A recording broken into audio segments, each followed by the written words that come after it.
Ah, well. Hello, internet friends. Welcome back to another episode of the Lohit and Ben show. No, this is a Cupcake Collective. At the moment, it is the Lohit and Ben show. So yeah, so, I mean, you're not wrong. So, So featuring yours truly, Ben, and our friend, the friend with the most, Lohit in Canada. How you doing, Lohit? I'm doing good. I still want to be called Maple Leaf Maverick because I like that name. Here, we'll find a new name, new title for you. Every So this week. is our Comics Day book haul, and I have a bunch of Marvel books, and I got a one image and one IDW. Lohi, what about you? What's your stack look like? More Marvel this week. Very less DC. And some indies too. You know. Okay, Yeah. perfect. Yeah. All right, started. So, first book I have here is Black Panther, number 13. This is the I think this next issue is the end of the story. No, issue 15 is the last story of the giant release. So we're getting there. The This is a continuation of everybody turning their back on T'Challa as he tried to take the fight to Jah. That's just one of his sleeper agents, which we thought was dead in the first issue, but apparently he faked his death, and now he's trying to take over Trump helped T'Challa take the world, but T'Challa doesn't want it. Now the Avengers turn on him. All he has left is a few allies, including some new character they introduced a few issues ago, like the Buffalo Soldier. So this lead up to a really nice fight between Captain America and Black Panther. I still really enjoy the story. I think I'm down for all 15 issues. I think Ridley is doing a very good job writing this story. And once it's completed, I would like to recommend you to read it, Logie. I read the first aid. I read the first aid on your recommendation. Okay. I liked it. The artwork is actually it pops, and I like the artwork more. I like the John Ridley writing too, but I like the Herman Peralta artwork. I really like it. I dug it. And it's all about the sleeper agents in Wakanda, which T'Challa does, and he has to face the consequences of that. Of these sleeper agents all across the world, and I kind of like the story where it went, and I'll catch the next trade too once it drops. Political aspect and the spy intrigue, that sort of stuff, is just not a regular big battle scene superhero action book. But certainly there is there's a lot of good action scenes from time to time. But this is more about how the new Wakanda and how T'Challa is being treated by now he's lost a lot of his former powers and allies. Absolutely. So I dig it. Yeah. Good. All right. Opening book. Next, just a cover by. This is Captain America. Yeah, the Scotty Young cover. Captain America: Symbol Truth number 9. I like Scotty Young cover, and this is a homage to Captain America 100 or 101, something like that. So one of the classic Captain America covers. Anyways, that's it. Just a cover by for me. Yeah, I like the cover. It's Sam Wilson, and on the logo they have Steve Rogers too. So yeah, old school meets new school. That's cool. Right. So that's it. Hello, what do you got? Daredevil number 7. I also have Daredevil number 7. I bought the Frank Cho homage variant. Oh, that's nice, man. That looks good. Yeah. That's the when Elektra gets murdered. That's that issue. Yeah. Bullseye versus Elektra. Frank Miller. Old school. Yeah, I think this is. I mean, I'm enjoying Chip Zdarsky's run on this book. How about you? When it restarted, then I started enjoying it. I was enjoying. I was not very into the when he goes to prison stuff, the lockdown stuff. But when he restarted this, and because I'm reading Punisher too, so so that gives me a little bit more energy. And what this is about is Daredevil preparing a battle to go, he's now leader of the Fist, and he's married to Elektra, and he's planning on a battle to go against the Hand, which is being led by Frank Castle, the Punisher. That's what the whole story is about. And I like the build-up. I like the other stuff, which is the nuance, which is added to this. And I mean, we are waiting for the final confrontation, and I think we're going to get it probably next issue.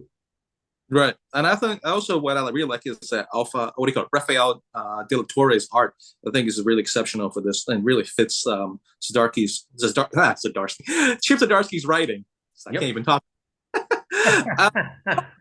the beginning of the book, you have Daredevil bring up these, the villains, super villains he recruited to try to do the right thing. Especially, I enjoy the conversation with him and Bullet. You know how Bullet's like, he's like, you're just trading me one prison for another. He's not really buying into the whole ideology that Daredevil was selling. And Daredevil's like, you know what?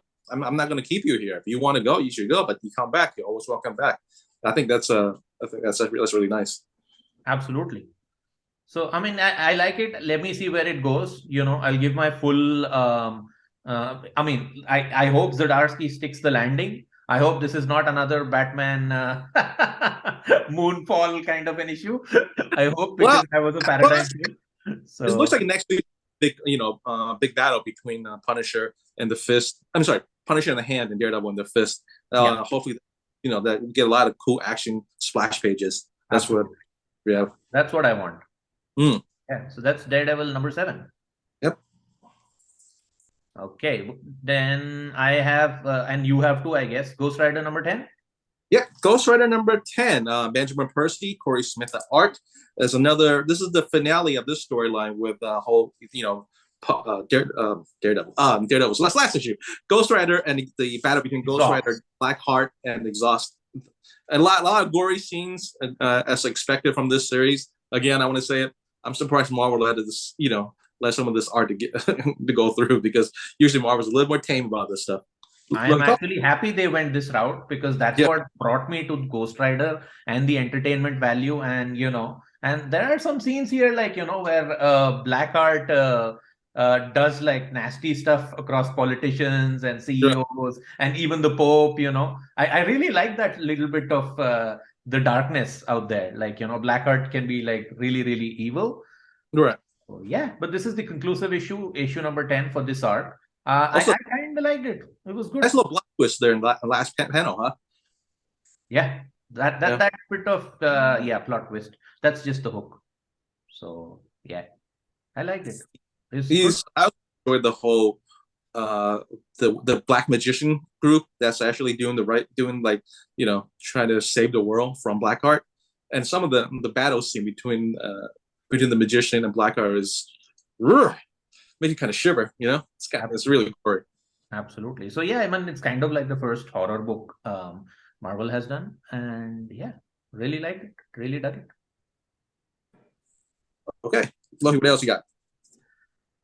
Ghost Rider. After Ghost Rider, we have this is again one of my fun reads. Mary Jane and Black Cat 2. So I read it because of Jed MacKay. I've been following everything he's doing with Black Cat, Felicia Hardy, and yeah, I just wanted to jump into this. I'm not reading the main dark web story because I didn't feel it that much till now. So, but I'm reading this. So what this is about is like, Felicia Hardy and Mary Jane they're dropped into limbo because of what happens in dark web. Everything is now magic-fied. So there's a portal which opens, and out pops the ex-ruler of limbo, Demon Belasco, who's also, very much prevalent in the X-Men and the magic books. Sure. So, and he was the ex-ruler of limbo, and he's looking for his soul sword, and he contracts Felicia Hardy and Mary Jane to find it. And for some reason, Mary Jane has like magical powers because of the events in dark web. They've given magical powers to everyone, so she can do magic and stuff, but it's not like she's a sorceress or something like Wanda Maximoff. She's just like does basic spells and all, and you never know what to expect out of her magic because she doesn't have control in it, and she recently acquired these powers. So so it's like a good and they have to find his soul sword, which is in this screaming tower citadel, and a lot of other factions are also trying to gear for it. It's a fun ride, and Jed MacKay, I mean, he can keep the pace, and he can keep the excitement, and his Felicia Hardy stuff is very tight, and yeah, I really enjoyed it, and I'm going to continue this. And the artwork is also pretty decent to support the story.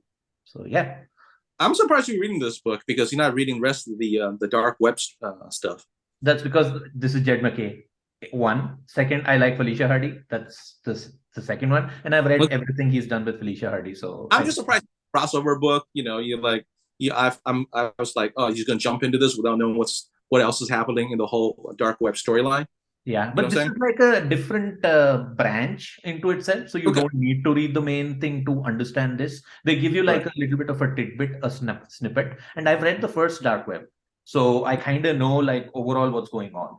So it was not too interesting to me because I like Ben Riley's Chasm, and I've never read much of what's her name? Goblin Queen, Madeline Pryor. Okay. So yeah, so I don't know much about them. So yeah, I was never really into that. I know I like Ben Riley. I liked his solo 5 issue Spider-Man series Yes. they did. So, That was pretty good. yeah. So, but yeah, I mean, just not into it, Ben. I mean, I don't know, too many events, I guess. You I know, get it's a major issue when it comes to the big two right now. yeah. Like, just take a break, Marvel DC. Come on. This need for You this. don't need to do an event after event after event. Yeah. So, but yeah, this is a fun read. I mean, so yeah. Okay. That next one I have Miles Morales, Spider-Man #2. This Okay. is a new series written by Cody Ziegler. It has a new artist. Oh, God, what's his name? Hold on, let me get. The art is really. I think if anything, I like the art more than the story. Fred. Hold on. Federico Vincentini. Francisco Lincini. Yes, it has a really like a Roberto Ramos inspired art there, which is perfect for young hero character. Mhm. But I don't think I'm gonna just get the basic start. There, we have Miles Morales, Spider-Man, doing his thing. He got suspended from school from mouthing off his teacher. Now he's having issues with his girlfriend, the Starling, Skyling, Starling. Anyway, so he's somehow jump into this case with Misty Knight to investigate like these tech what do you call it high tech robberies, and apparently the villains he fought are all got super jacked, upgraded tech gear, so something connected. And then the backstory, there's a woman who's being stalking him and knows that what his secret identity is. I gotta be honest with you, I haven't read Miles Morales too much, the last run, the Ultimate run, but this one so far I don't really care for it. I mean, the only reasons I like it is the art is really, it's really eye popping. But the storyline, I find the way the Cody Ziegler writes Miles Morales has come up, it's very whiny and not very likable, which is unfortunate because, Miles Morales usually, when he's written by other writers, especially by Michael Bendis, is a very likable character. Hopefully, as the series progresses, you'll make a better character, give a better character development. But so far, right now, is not a big fan of the writing. I think we've had the discussion on this channel before about this. Like, they've never been able to nail Miles Morales ever since his original Serapacelli and Bendis era. Yeah. So yeah, unfortunate. He's such a good character. At least he's getting a movie in the animated series and stuff. So into the Spider-Verse, across the Spider-Verse and all. So, and he is very popular in the the cartoon series. I mean, that cartoon movie, the animated movie. Yep. But unfortunately, Marvel has not picked the right writer for Miles Morales so far. I mean, the thing is, like, Cody Ziegler was doing Amazing Spider-Man, it wasn't too bad, but so far he hasn't really done a very good job on this series yet. We'll see. I'll give another issue, maybe. We'll see how it goes. All right, let's move on. What do we have next? Is Moon Knight, baby. All right, Lohit, I got this Moon Knight #18. I also bought this as well. Okay, I'm gonna say this. This is the weakest issue of Jim McKay's Moon Knight I ever read, and it's on. I think everything outside the conversation between Moon Knight and Hunter's Moon about how the Fist of Khonshu are resurrected. I think the rest of the story is really, really bad. I didn't care for the conversation between Zodiac and the psychiatrist, and the whole thing about them fighting with Commodore Planet, whatever. Yeah. Who slaved like these moloids. It's really dumb. I gotta say, this is the most. I was looking forward to this one, especially I enjoyed last issue with the vampire. This one is a bad issue. I think this is just one of those, like, throwaway issues. Like, so one strong arc ended, and something, and then he's just trying to build onto something. So hopefully this is just one off. And I believe in Jed McKay. I believe in Jed McKay, as you know. No, I didn't. That I have, right? Who the hell is this Commodore Planet, whatever character is? Have you ever heard of this character before? No, never. Is this a new character? All right, people, Moon Knight readers, if you know who this character is, where has he appeared before? Please comment below. I'm actually interested. Why would Jen McKay pick such weak, lame-ass character to be in this issue? I need to know this. All right, thank you. Yeah, so yeah, but I will follow Moon Knight, and I'll follow Jed McKay, whatever he does at Marvel. Yeah, I'm reading, but one bad issue is not going to deter me. But I just have to say it was bad. Yeah, agreed. I have Predator next. Still? I mean, I wanted to see because where it ends, right? I told you, like, again, I didn't like it. It was okay, man. It was not great. I mean, you can skip this Predator 6 issues easily. I just followed up to it just to see what happens next, Okay. So, whether he sticks the landing and all. Ed Brisson generally is like, he does. He's a good writer usually. That's why I bought issue 1. I was like, oh, okay, Predator is a good franchise. I mean, it'd be all right. That issue 1 did not do anything for me. It's even issue 6 is a very tame ending. Like, you know what's going to happen in this. Like, she gets her revenge and done. That's it. So there are some stakes and all. It doesn't feel like anything. But like what Philip Kennedy Johnson is doing with Alien, this is not exactly the same. But the right side of things is that number 7 starts with a new arc. So hopefully 7 to 12 is better than 1 to 6. And fingers crossed. Let's see. But yeah, I wouldn't recommend this for anyone. And I mean, the covers are super cool. If you're a cover collector or something, then buy it. Buy it. Otherwise, maybe not so good. Okay. What is next? Well, we're done with Marvel, unless you have some more Marvel. I have Darth Vader. So yeah. Oh, cool. How's it? It's pretty decent, So I think the Greg Pak run started with Vader confronting Padme. How? Padme is dead, right? So it's not Padme, of course. It's one of those handmaidens she has pretending to be Padme.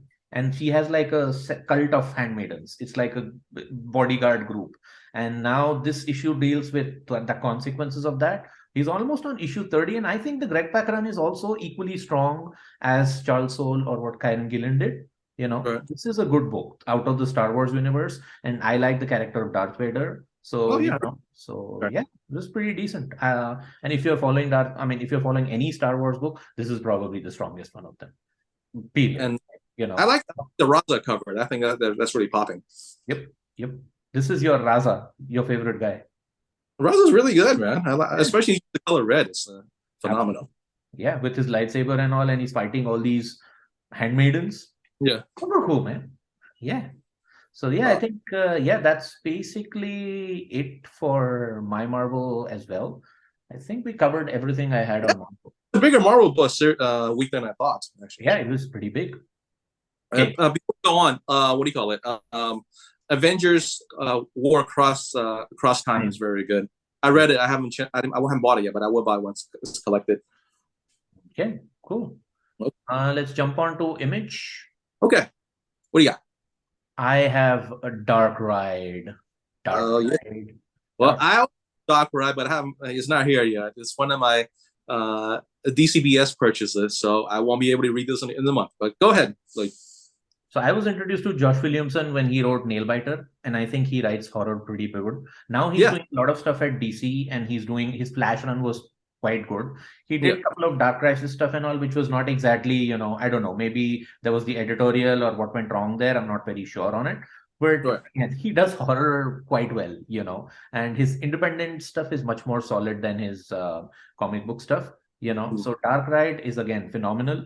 I've been praising every issue of this book. I like this book, even this book had such a great cliffhanger, so this is brilliant. This is about, like, again, a haunted, not exactly a haunted park, but it's a horror Disneyland. It's like an evil Disney. Yep. And this issue deals with this lady who has come, whose brother has been missing. He went missing in issue 1, and she's come looking for him, and finally she finds him, and the repercussions of that. And at the same time, what is his father is actually the creator of the park, and he's up to some shady stuff. And this park is when they're not doing good business and all. People are not really into horror and stuff. And something happens that, when they discover like the body of this guy who went missing, then their business suddenly starts rolling and all. So the mystery is the father a satanic worshiper or something? How does he do these things? What's the deal with the death of the brother and all? And there's a lot of mystery and all. And at the same time, his family, his extended family, this guy who's basically running the park, he's like the central guy at the moment. Right. And I would definitely say that, whenever if you're reading Dark Ride, continue reading it. It's one of the best books out there. And if not, then pick up the trade paperback. Probably this is the pick of the week for me, for sure. Every time I read this book, I'm happy. I'm never disappointed at all. So yeah, serious. I'm 100% on board. Right, I think it's very good. And as far as Joshua Williamson goes, the first time I read him was the Image series Ghosted. No, Ghost. Yeah. Ghosted. Yeah. That was, I thought that was really good too. That was pretty good. Yeah, and he's done Birthright, which I haven't checked out yet. I do want to. Okay. Yep. So there you go. Dark All right. So for me, my only Image purchase this week is Nemesis Reloaded, issue 1. This is by Mark Waid and Jorge Jimenez, which Mark Waid stole away from. Not Mark Waid. Mark Millar stole away from DC Comics and Batman. Damn it! Anyways, Mike Hawthorne's art's not too bad from issue 131. Okay, but I miss Jorge Jimenez's art. I know you're gonna read this soon, so I'm not gonna go too detailed on this one. So the main character is an evil Batman. Okay, he's all the knowledge, the finance, and the drive. But instead of trying to do good, he's trying to create chaos in the society.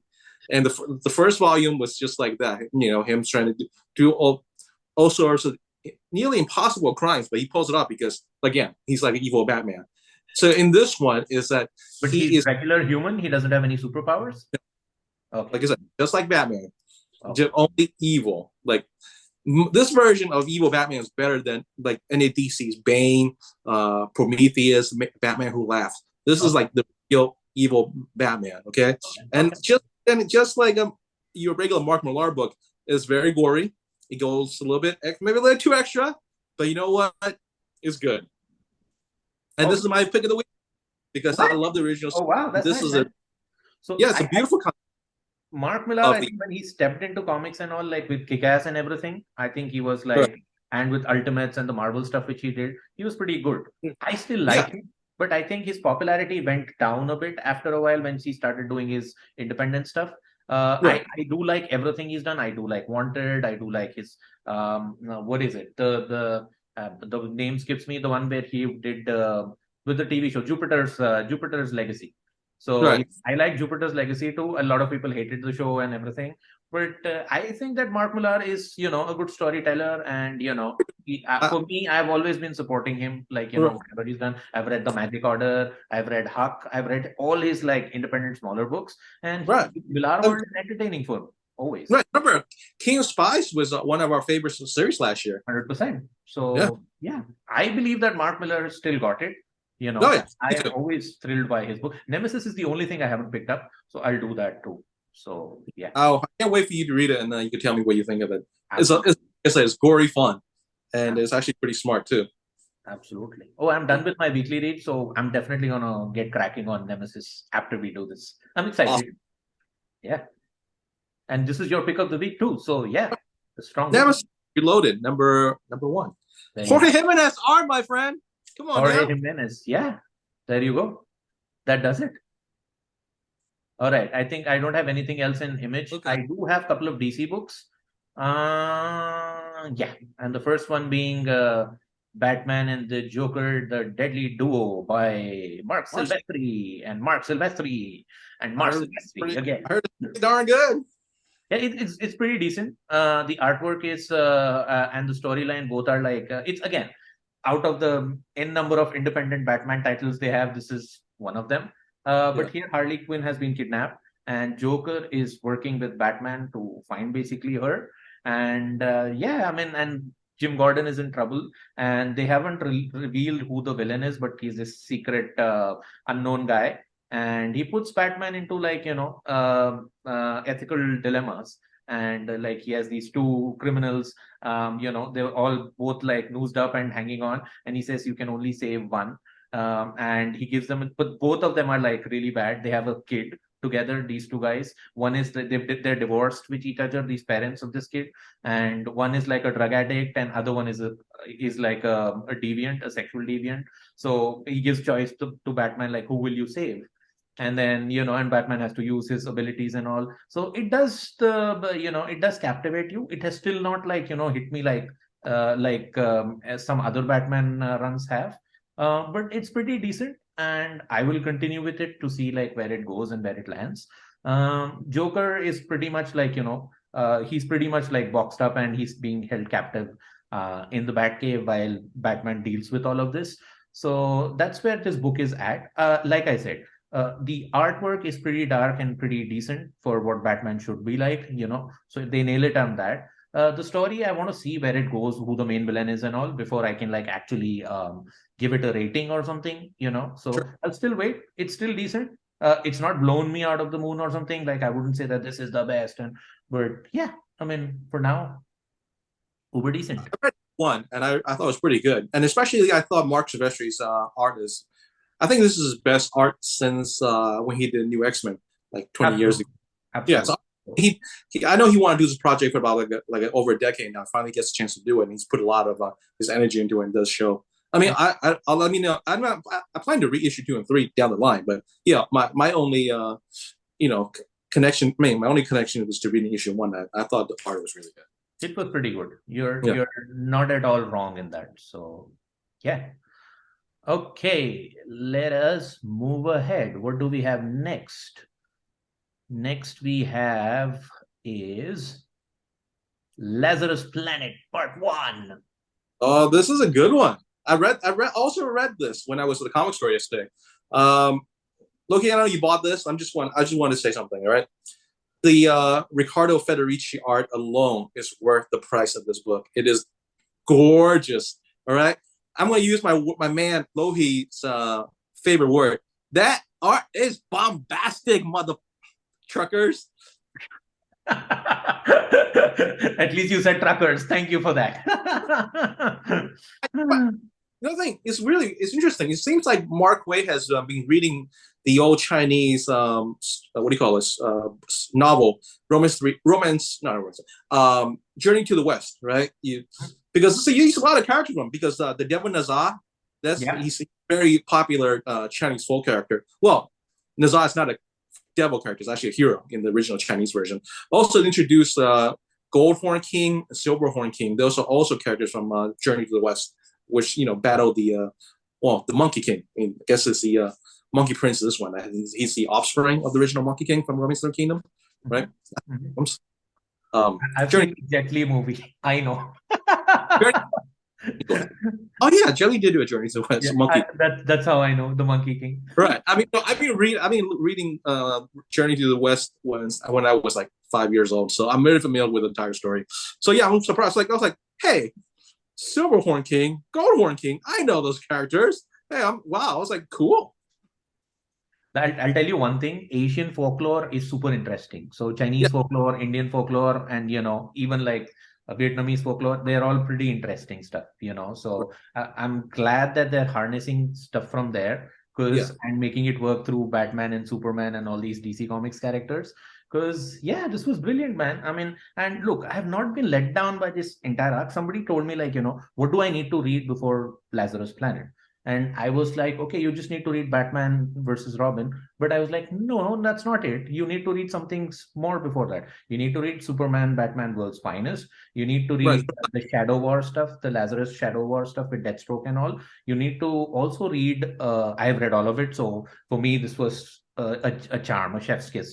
This book was so brilliant because it connects to all of the threads. And you need to maybe read the Josh Williamson Robin run, where he goes to an island and he does Mortal Kombat there. So that's also, so it disconnects this. I mean, it feels like, it was worth it. It was all worth it. I read all of that, and it connects connective tissue to this. And this feels like the event DC needed. Dark Crisis was a throwaway event, but this feels like it's going somewhere. There are stakes to it. You already used the word bombastic, so I don't want to use it. But yeah, it's my Lohit, my word. I've taken it from you. My trademark and copyright doesn't mean anything anymore. So no, you didn't copyright. I'm copyrighting it right now. Hold on, go on the pattern. All right. So so basically what happened is that there's a volcano which is exploding that has come out with the Lazarus resin. So this is the resin which Ra's al Ghul usually resurrects himself, and it's only available in Nanda Parbat, which is where he usually resides. And now it's basically, because it's erupted this volcano everywhere with this Lazarus resin everywhere. So it's impacted not only magic, but science as well. It's impacted both the things. So people's powers are not working as is. Supergirl is there in this. Her Kryptonian abilities are not working as they should. Her heat vision sometimes works, sometimes it doesn't. So they kind of depowered characters too. And at the same time, Batman is he was really injured at the end of Batman versus Robin. And Damian is the main guy in charge here. This is like, putting Damian in the front and Bruce kind of still being injured. And there's a good moment in this where Bruce Wayne says that, just follow my son. I don't know. I'm not capable. At the moment, I'm not my 110%. Just do what he says. He knows what he has to do. And then they split into these teams. And there's Poison Ivy, there's Swamp Thing, there's Power Girl, and this Monkey King guy too, from Jean-Louis Yang, who's the Monkey Prince, as he's called here. So yeah, so there is a Monkey Prince and Neza storyline too, the Chinese aspect of it. You said. I mean, thank you for telling me all of this, because I didn't know where that was coming from. I did enjoy it, even the small story at the end by Jean-Louis Yang about the Monkey Prince. And yeah, now it makes me more excited for this character called Monkey Prince, because initially when they dropped it, I was like, okay, this is just a throwaway character. But now I want to invest in him. And that's what these good comics do, man. They make you interested in these smaller characters also, And yeah, well, because I don't know. I mean, I've been reading DC Comics for a long time, never cared about Monkey King, and he's a new character, and it's always... They introduced him away 2 years ago, maybe? Yeah. And it's always tough to introduce new characters and make people care about them, because you have Batman, you have Superman. Why should I care about Monkey Prince or Monkey King? But I do care about it because of what they did, how they wrote him in this one. He wasn't a throwaway character. He does have some excellent lines. And Jean-Louis Yang, I think he understands the mythology.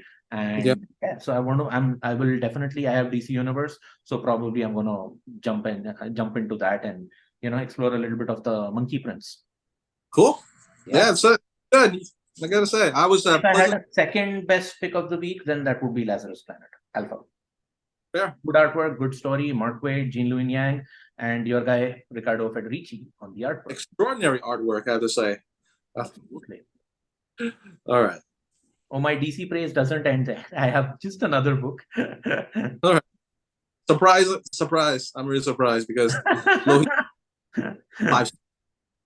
And even more surprised, it's a Tom King.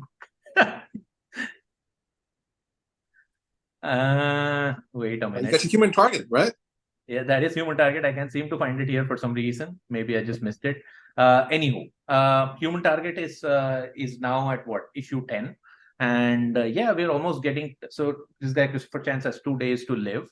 And in those 2 days, he has to like figure out, again... Keep going. Keep going up. I think I saw it. Did you? If you saw it, then just stop me, because I can't find it under DC anywhere. So it's right. H dangerously. No, I think you passed it.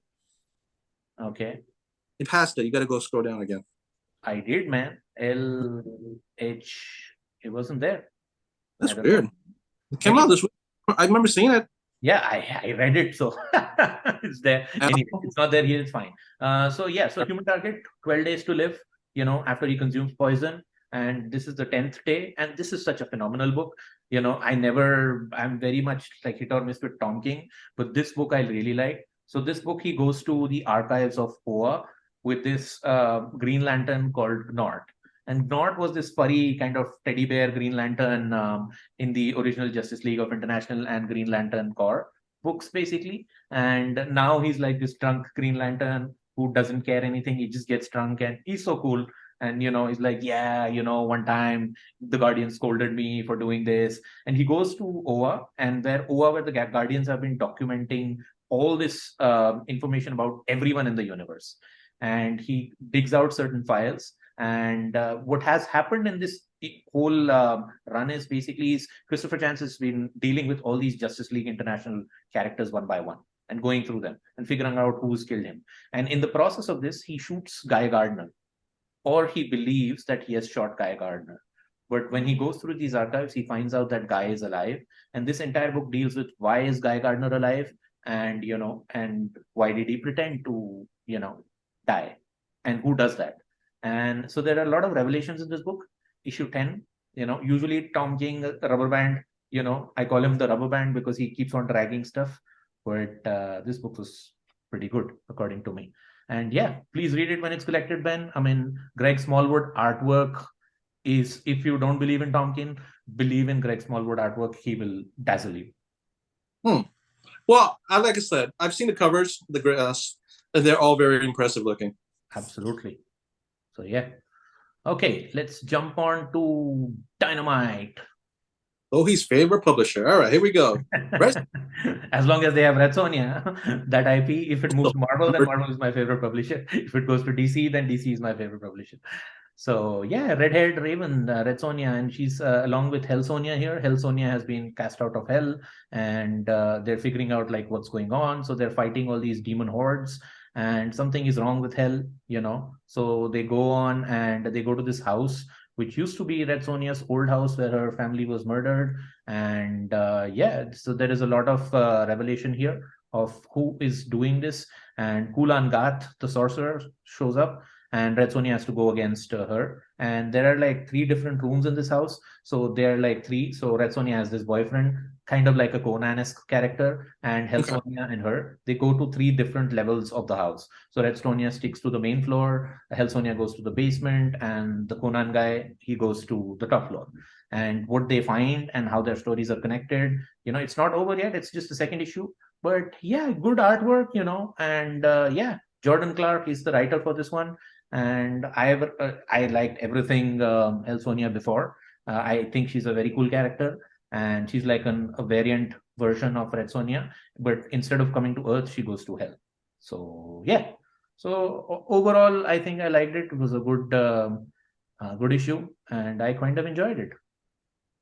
Cool. I have another one, which is Vampirella Mind War. So quickly running through this is written by Sarah Haight and Jeff Parker. So yeah, so this one is more like iZombie. Remember iZombie, Ben? Michael Aldrich. Yeah, so this is over. This is the last issue of this arc.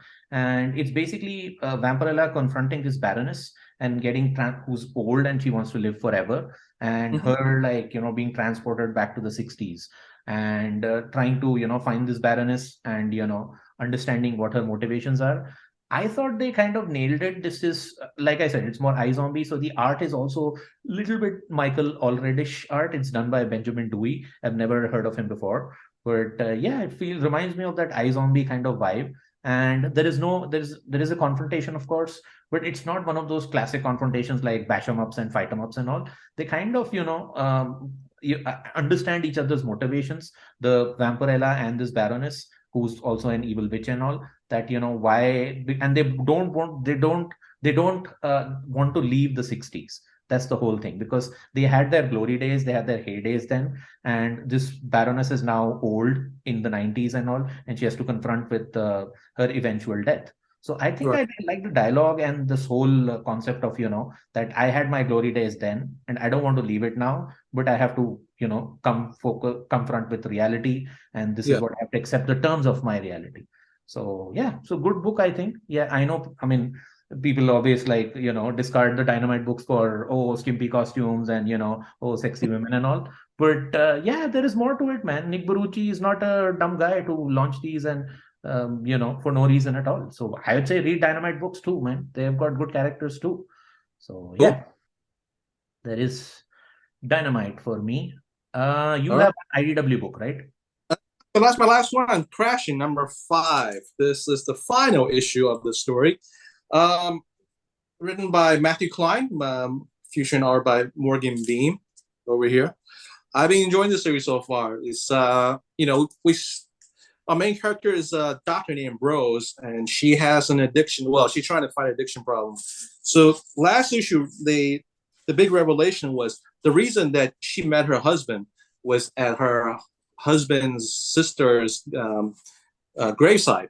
It turned out that she was the woman responsible for killing, her husband's sister, and her basically made her husband question that is their relationship built on her love for him or to build on her guilt for killing his sister.